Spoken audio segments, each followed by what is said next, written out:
করছিস রে তোরা? উড়ি ফুচকা, এত ফুচকা।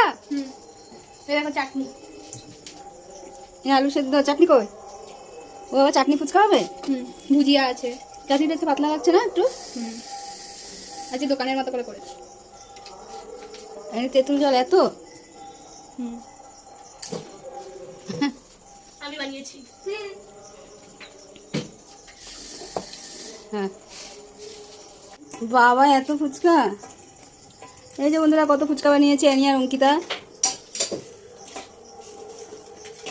ভালো হবে তো খেতে? ওই ভালো হবে তো? জানি না, বলতে পারছি না। ভালো না হলে মারবো ধরে। কি কাণ্ড এরা এই করে, এই যে আবার জেঠিতে দিতে যাচ্ছে। আচ্ছা কাকিমাকেও দিয়েছে কটা। ওই তো তাহলে আর কটা ভেজে একবারে অঙ্কিতা খেয়ে তারপরে